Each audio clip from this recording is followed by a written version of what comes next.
down. Ms. Coffey. If you, I mixed it up a little bit just to, let's go back and forth. Okay. Go ahead, take it away. All right. Well, hello, everyone. Happy 2024. The new year is a time of both reflection as well as resolution. And as I reflected and started preparing for this meeting, I feel so much gratitude to my fellow board members, both those here on the dais and those who have come before me and helped to create the Arlington that we know and love today. Gratitude to our staff who do so much work day in and day out, to those of you who join us this evening in person and virtually, and of course, more broadly, to this community that we all get to call home. My reflections got me thinking about the values that, alongside gratitude, guide me and my thinking.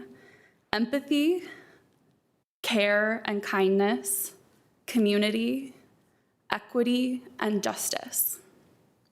And so I want to use these reflections and these values to set some intentions and resolutions for this year, but also for the next 4 years in my time as a board member.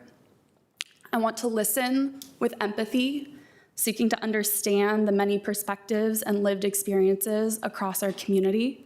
I think we could all learn a lot if we spent more time thinking about why we don't think the way someone else thinks, rather than why someone else doesn't think the way we think.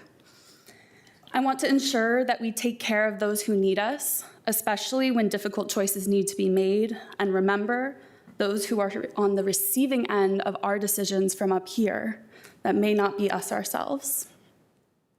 And to regularly consider who is and is not part of each conversation and work actively to bring more voices to the conversation itself. With these intentions in mind, we have a lot of specific issues to tackle this year.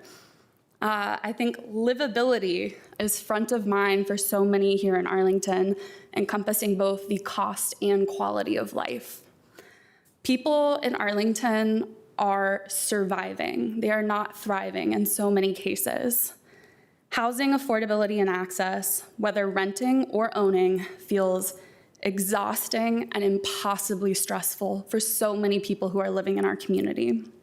Costs continue to go up, inventory continues to be low, especially relative to the demand for our community. We need to make investments both in proper noun affordable housing, like AHIP, but also more broadly in the full spectrum of housing affordability for everyone in our community. Childcare availability and costs are a pervasive issue. The 2018 Child Care Initiative has had substantial impacts to help improve our number of slots, but as I am at the fun point in my life where so many of my friends are having children, I have a front row seat to what it costs in our community to find childcare.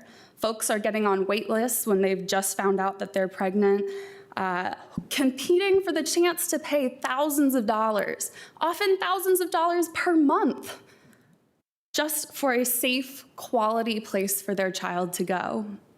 That is not realistic for many families, especially in our community. And it has very real impacts. Women bear the brunt of that in their careers and their economic futures. And low-income children lose out on critical opportunities for learning and development. The vast majority of the learning gap is already evident when children reach kindergarten, meaning what happens from birth to 5, the lack of early care and education opportunities in our community impact children for the rest of their schooling careers and the rest of their lives. Transportation is another basic building block of our lives. Metro currently is running more trains and more frequently than it has in years, and that's amazing. As a Metro rider, I have appreciated that significantly. But the world continues to change and challenge us, and so this year we really need to make a commitment to funding our public transit because it is both an economic and an environmental imperative.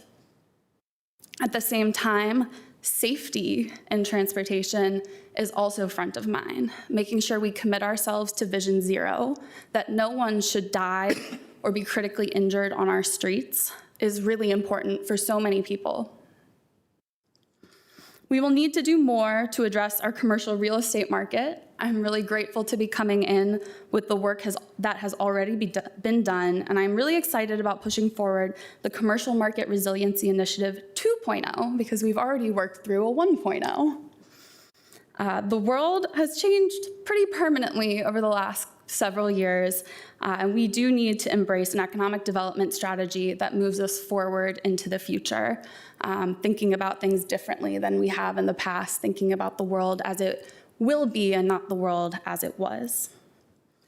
Climate change is an ever-urgent crisis. We are lucky in Arlington to see this as a shared priority, one that is truly integrated across everything that we do and not just a singular policy area shielded off from other things. I look forward to continuing our goal of a carbon neutral community by 2050 and making sure that green space is not mutually exclusive with the other priorities that we share as a community. And lastly, I think we need to make progress on better public engagement. That doesn't just mean more quantity, though in some cases more engagement is helpful. We need to be intentional and we need to be strategic. We need to build systems that have no wrong door to get involved, and we need to make sure that the way we respond and engage with people encourages participation rather than discourages participation. As our chair mentioned, this year will involve much thinking about our collective future in the long term. This is really important work that we get to do to create the community that we all want together. I see this as an opportunity to be proactive in combining all of the many different priorities we have, as we've all listed them off here so well. In the short run, most things are fixed and pretty difficult to change. But when we think bigger and further out, we have the opportunity to dream a little bit. And hopefully, in this process, follow that dream up with a blueprint and the policy of how we're actually going to get there. I really look forward to doing this work with all of you, both up here and out in the community. And I thank you so much. Happy New Year.